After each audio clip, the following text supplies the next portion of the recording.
Well, yeah. So tell me how did you Cool. all like come to games like as a medium of expression? Tell me about your relationship and also like how the two of you met each other. Yeah. Patrick, do you want to go first? Nope. Go. Okay, sure. I've been a lifelong gamer. I've played all the kind of role playing games, Japanese role playing games, Final Fantasy, Chrono Trigger, Super Mario, Legend of Seven Stars were like some of my heavy hitters back when I was growing up. And then I had a PlayStation 2. And then I definitely played like Final Fantasy 7 and 10. I started playing more experimental games, interactive mediums as an art practice. And so I was working with a company called Hong Kong Exile, which I co founded, Elements, using Isadora and then Touch Designer. And eventually, the first project we ever worked on was a trading card game about arts funding. Patrick had this idea of like donkeys and video games, so it invited me to hop back in collaboration on that project. And then that became Asses, which we'll talk about. Patrick? I playing video games as well. I did grow up playing hockey. I had a Nintendo and an N64 and I had a PlayStation. I walked away from video games more or less around the time they went online. I started making card game. I dabbled in Unity as a game engine. I had intended not to use it to make video games. And then we used it for like years to make this very large video game. So now that's a tool inside of like a director's tool belt. I should also say so I don't identify as a gamer 2017, 2018. What I liked about putting shit on stage that didn't belong. Milton and I are already in the process of putting cards on stage. The game would be 30 minutes or 3.5 hours. Right. It had this like flexibility that we felt like everybody wanted live performance, live art to feel radically breathable, flexible, contingent. What happens in the room when people play asses, masses? Oh, this is going to be different every time that people are going to come with these very different conventions, like hooting and hollering, and like hooting every time, like in the astral plane. There's a sequence where like Every time they jump, right? They're like, every time they yeah, jump, it's like, just it started at the beginning, and then you see it. It's like it's continued through all. Every time they come back to the astral plane, there's like and we've this done sense 55 across. shows and no one's done that again. You've kind of seen like from Yeah. I mean, there's so many. What? There's the orb, the Yeah. orb chant. Orb. Yeah. Orb for some, like every time there was a ball, like an orb on the screen, they would chant orb. James Bond Oh, yeah. in Los Angeles, they decided that every time a character would crawl, they would just collectively sing the that's terrible. but that's Mission Impossible. And Mission Impossible. I would say reading of characters, people take over and have to do the same character voice. There was that one time in London. Jennifer Coolidge. Yeah, the person had to leave, and then midway, the character comes back on screen, and someone in the audience says, "My friend had to leave. Can anyone else do a Jennifer Coolidge impression?" And someone else in the audience went, "Oh yeah," and just continue. Sometimes people read. And even though we didn't plan for them to read out loud modalities of participation, you'll often hear us say that everyone in the audience has the capacity to influence. Yeah, yeah.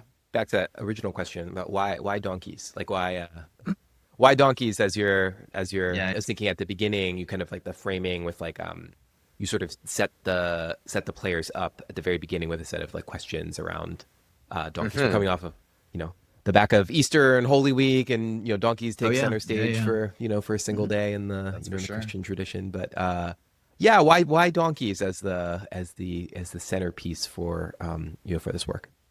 There's sort of a short and a long version to this. The long version is like a very circuitous route through a bunch of projects that like begins with my MFA thesis, and which was about books and as representations of knowledge. And I was looking for an antithesis, and I came across a woodcut of a donkey teaching a bunch of other animals that was printed in a book in the 1500s or 15th century. And I thought that was very interesting. So I adopted that character and brought it into that show. Lots of ideas were had. There was, we actually, this part is like kind of, it escaped me until I was looking at this the other day, Milton. But there was a scene of, do you know Rabbits by David Lynch? Do that don't. short film? Okay. It's about a family of rabbits living a kind of like twisted melodrama sitcom like life. And there was a moment where I was like, oh, maybe the wall will fall down and there's just a family of donkeys playing, they're like eating dinner, and there's a kid donkey playing video games. That was like the first picture. And then it was like, this is way too expensive. We can't achieve this. So we cut all the donkeys from that show called Books, which was about books and not about donkeys. But the character kind of stuck with me because you scratch the surface and you find out actually donkeys aren't stupid. They're quite intelligent, emotionally intelligent in particular. And again, scratch the surface a little bit more. You find out that right now in China, there is like a global skin trade, which has led to the slaughtering of millions of donkeys over the last 2 decades. And I had lived in China. I was interested in the sort of changing relationships between, China as like an economic space and the world. And obviously as a symbol of like one of the last communist, like, one of these few communist countries that remain, even though when you're there, and as everyone knows, it's not. But that image of this particular generation, a nouveau riche of, citizens of a communist country, literally consuming the historical worker, was felt poignant.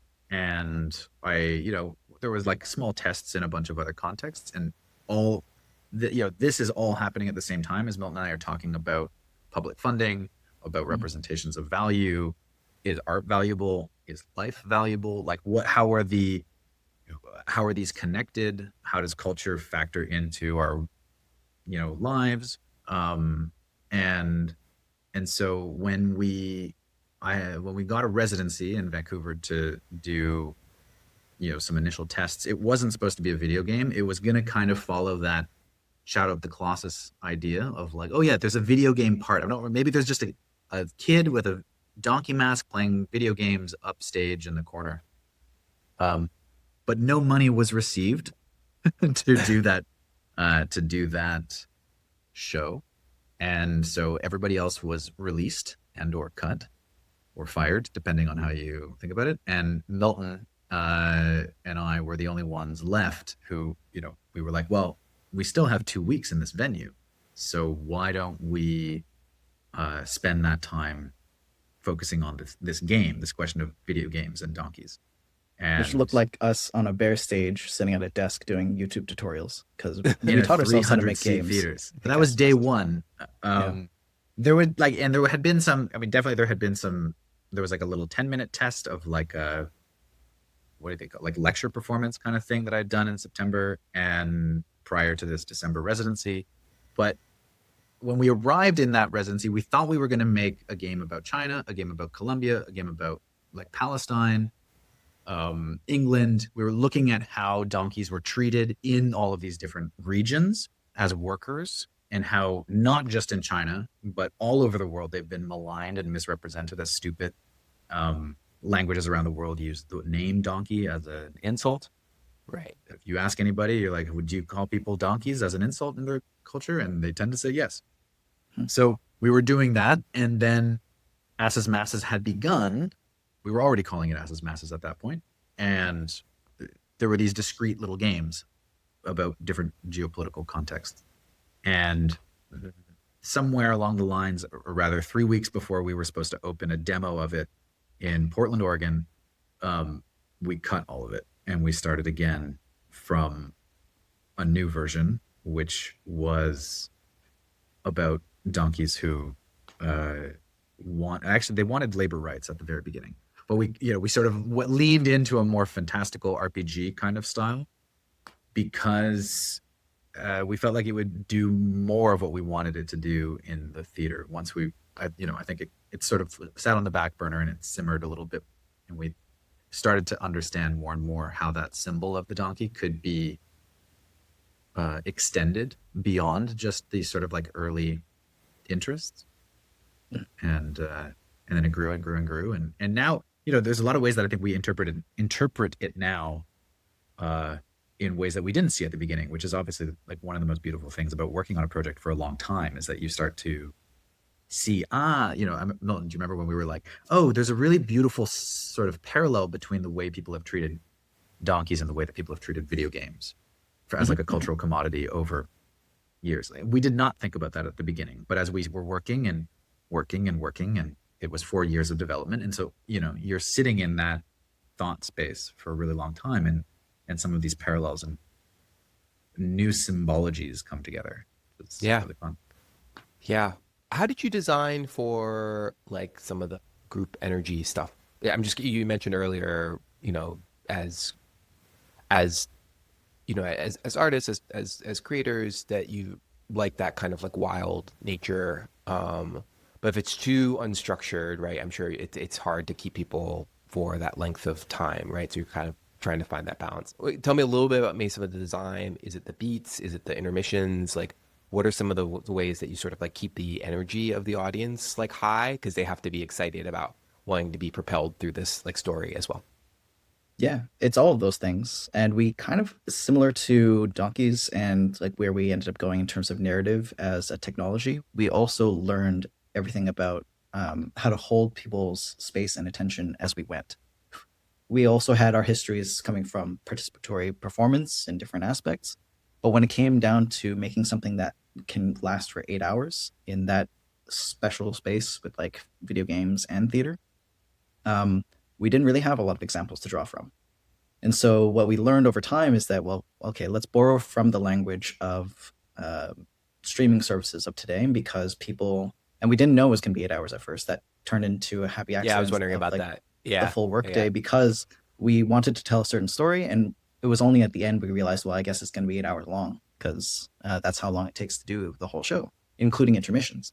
To that point, Patrick, you brought this up early, which was, people were saying like, oh, okay, chapters, that feels like so long. But we also come from a culture where people would binge watch something all night and spend so many hours in one narrative, which we like to say for asses.masses that it's short. It's a long theater show, but it's a short video game for Right. anything that's like narrative based. So as we were making this event, we learned, okay, well, we can borrow episodic structure and we can do that narratively. We can also do that in terms of its design. So let's say every 2 hours, there's going to be an intermission. It was just like narratively, we started to break things up in ways that we knew people would need food in order to sustain themselves. And that we learned after we premiered the show, because like we had this idea like, okay, it's going to be a serious event. The lights used to be darker over the audience because we thought, okay, people would like naturally understand how to pick up the controller and just like talk to each other. But no, as we premiered the show and then we started touring it, we're like, okay, well, we actually need to build the infrastructure around that a little bit more. So now the Right. lights are brighter, so people can see each other as they talk. So when someone says an idea, someone else can turn around and say, yes, that's a good idea, or no, that's not a good idea. And then we learned that hospitality goes a long way, so that people don't have to leave partway through the show and ostensibly miss the second whole like act of a whole event. Yeah. And then there's also the mechanisms inside of the game. You've watched the documentation, so you've seen that from the beginning to the end, there's a huge difference between the kind of participatory elements that we can get from the design of the game. And that's because we learned how to be more complex as we went along. Episode 1 is largely walk up to someone, press X, like boost morale, and like, keep going. So walk and talk to people. And then towards the end of the game, it becomes highly dynamic, much more of the chaos that I think that we wanted to do, but didn't know how to do at the beginning. Right. Right. In doing that, we ended up running some tests in Toronto at the Theatre Centre in the development of the game, towards trying to understand what games are fun to watch and what games are fun to play. Right. We put a whole bunch of existing games. We did Resident Evil, we did Overcooked, we did Hazelight Studios' A Way Out, we did Cuphead, like three or four nights of just putting a small audience of friends in front of a projector in a theater and seeing like, well, what comes alive when you put it in front of them. And then we just took notes in the back of like, Yeah. okay, well, these things are seemingly boring because people are excited at first, but then kind of get quiet. And then we started to incorporate that into thinking narratively what game mechanisms are going to be useful to tell the story that needs to be told from this character's position.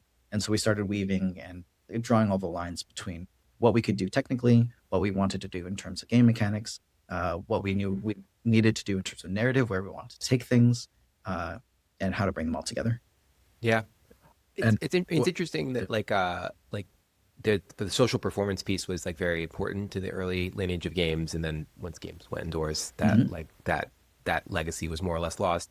It only emerges like for trade shows. Like that's the only time that games and even then, that's not those are not executed by the designers themselves. It's done by like the marketing team, where they're like, what's the best public performance of this work? But that's not the people who are actually like designing the games. Whereas like early on, like that was fundamentally, it was like, how do you get people to your machine? Like you have to do it through Yeah, yeah, yeah. the controllers or the design of the cabinet, or like having some kind of like novel mechanism. But like it was all about like, how do you pull people into this experience from a design standpoint? But yeah, go ahead, Patrick.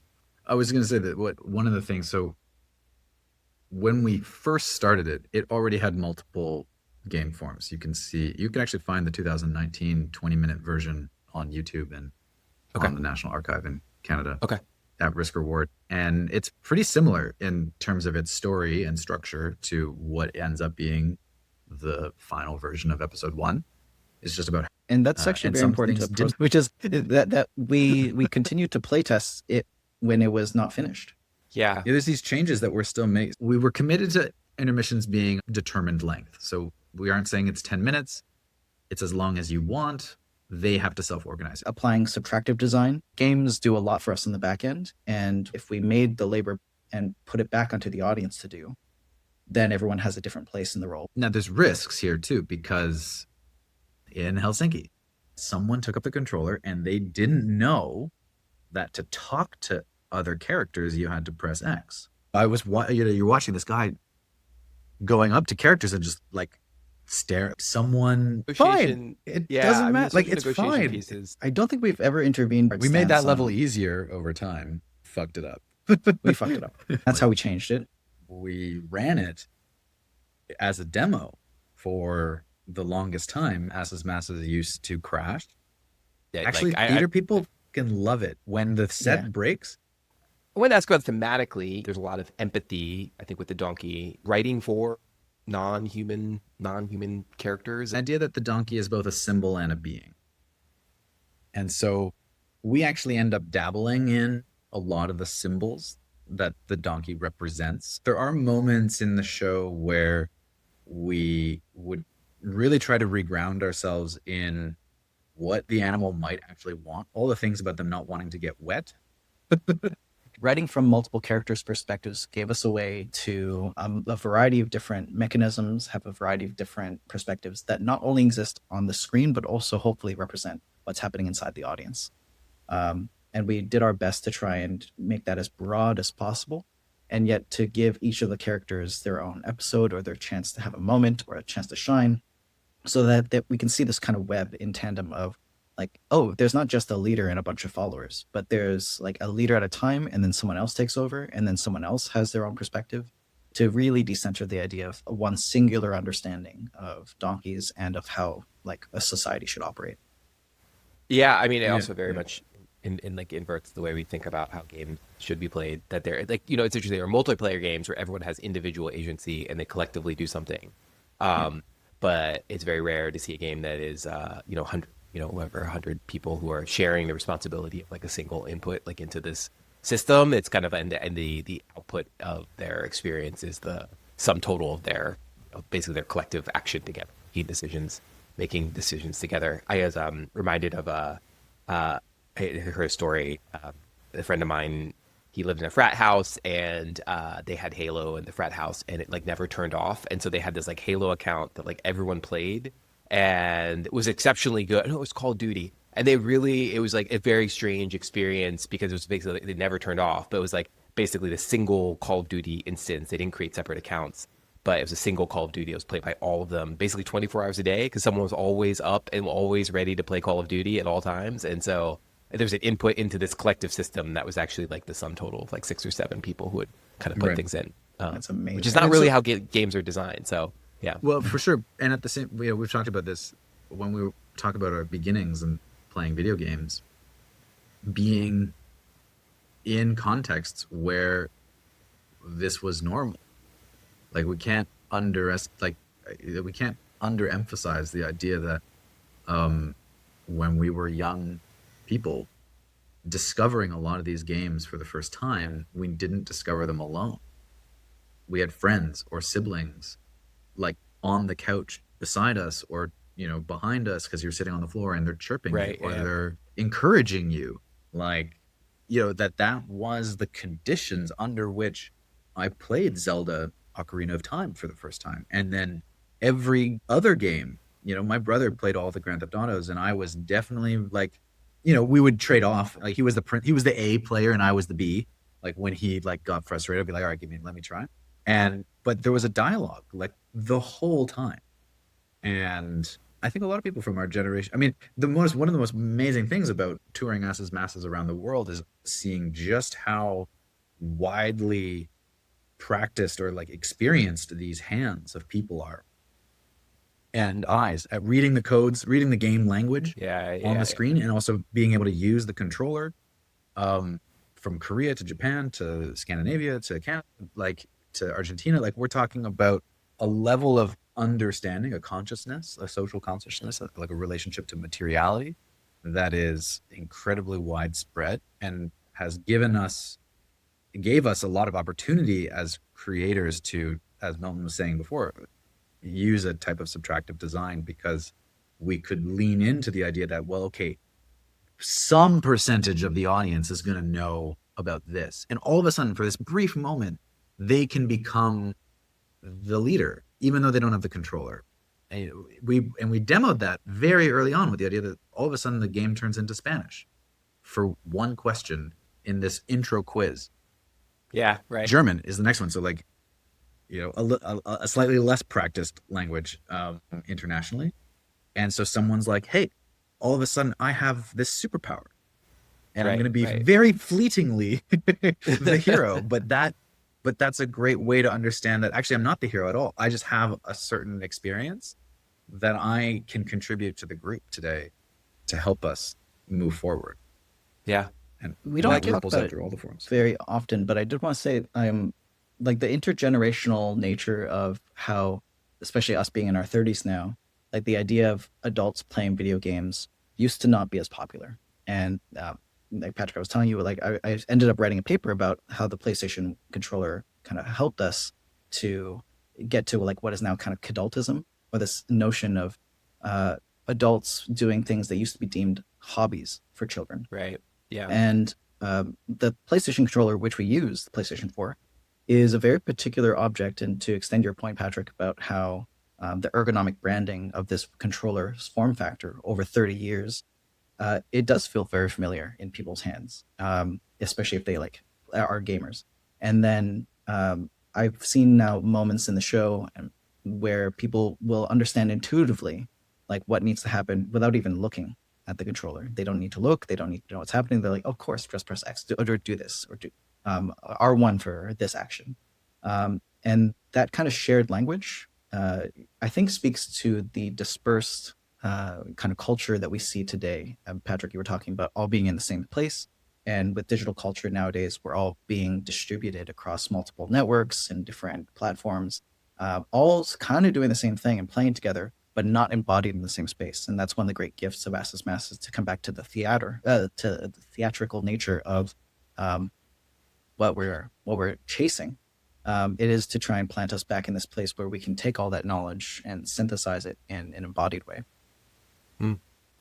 Uh, yeah. Well, I mean, very well put. Yeah, the controller piece is like that is like an ongoing thing I hear from artists working in gallery context, that controller anxiety is a real challenge, particularly when you're dealing with intergenerational audiences. Whereas like this, at least you're selecting for people who like want to play a video game together, as opposed to someone who might be moving through a museum or something like that encounters a work that is interactive. There will be we're making new games, like we've made other games.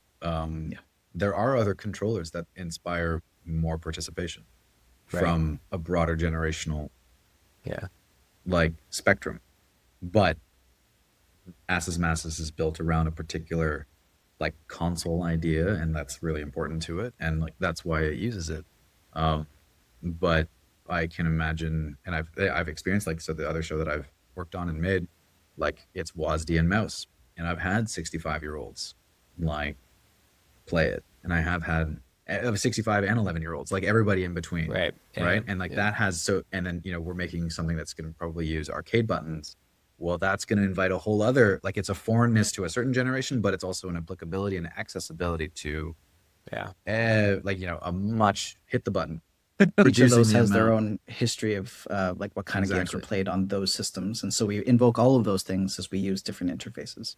Exactly. One last question for you all. I mean, we didn't talk about the like collective action and some of the political themes for the work. Oh, I'm we sure you've got spoken time. We about can do that. that. We could do You can that. do that. Yeah? I'm sure you talk about this all the time. I think my question for you is more like showing the work over a long period of time, people's relationship to politics has changed. And certainly, I think that's true of lots and lots of people.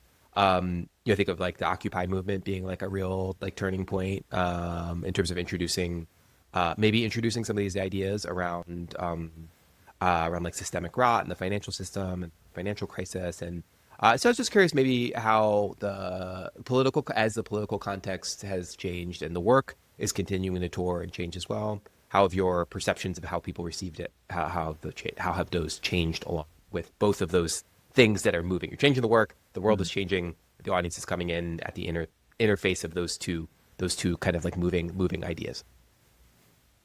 Well, the biggest thing to name just off the top is when we started the show, AI was not at the tip of everyone's mind Right. to talk Yeah. about, especially AI plus technology, framing the way that people want to recoil from anything related to technology. And so when we started the game, we had a certain idea of it.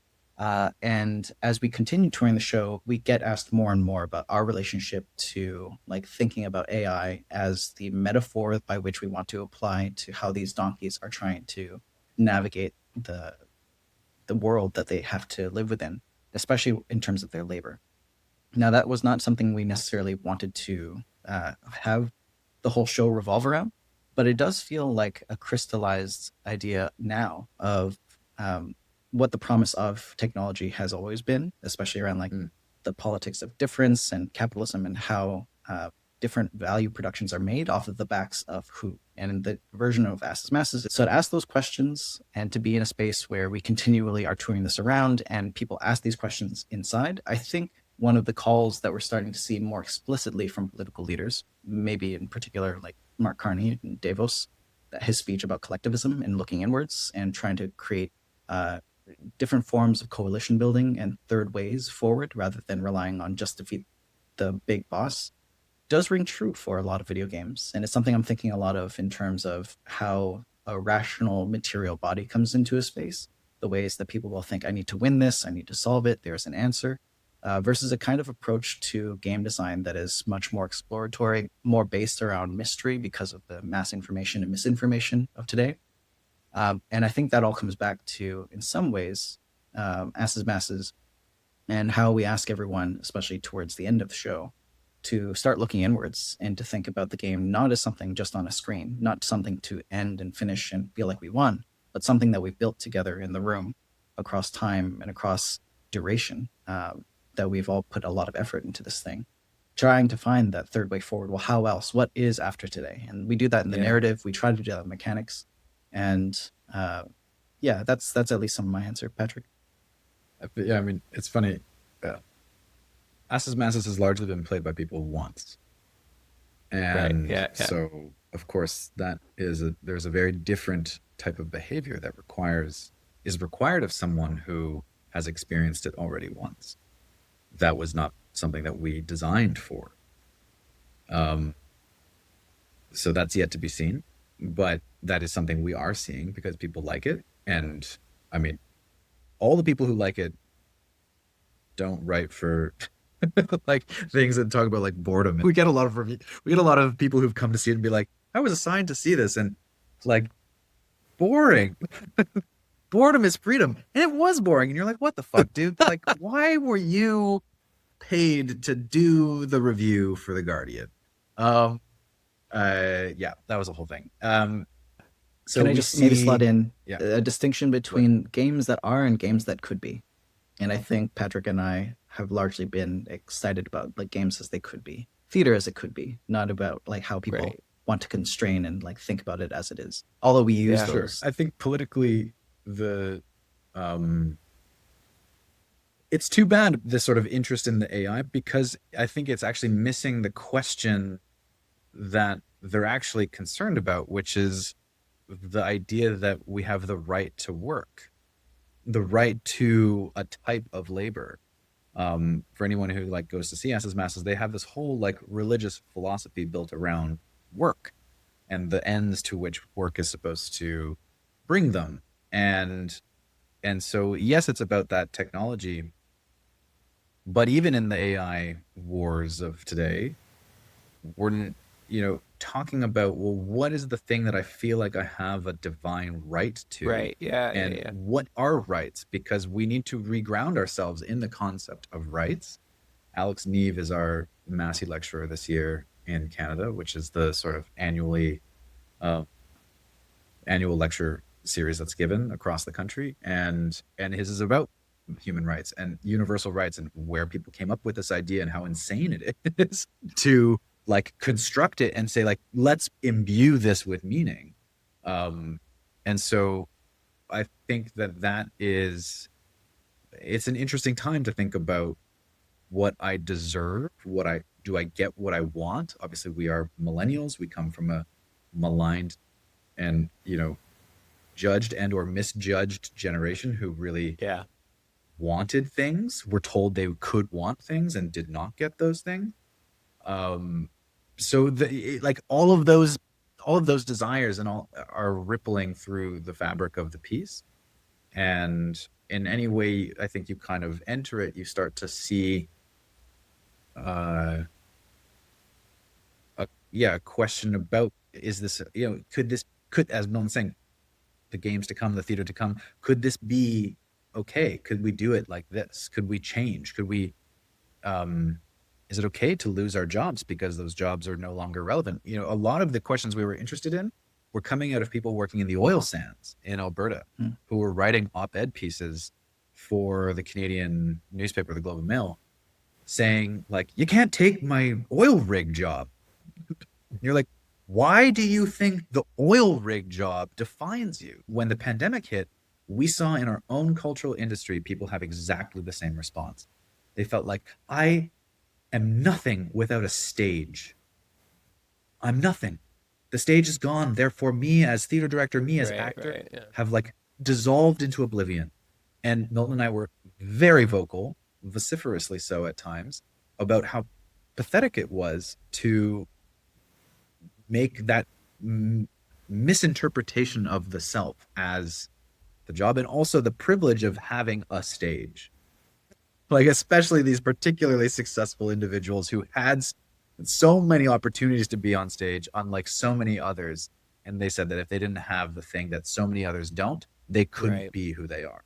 So yeah, pulling that out. We were still in the thick of writing asses.masses. We were probably in episode 3 when when those conversations were happening. So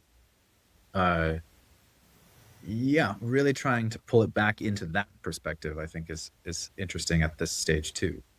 Yeah. To ask that question of like, well, what is work when work has been replaced? And do we think about work as what I do, or do we think of it as like as a higher kind of almost like craft?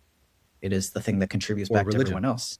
Exactly right. It's like, and that's what we play with in the and to that point, we use a variety of different characters to represent the debacle of like, well, there is no right answer. There are many perspectives, and there are many people in the audience who believe certain things. Someone who's losing a job right now, someone else who feels very safe in their job, someone who's like, that's not who I am though. It's what I do outside of my job that defines me.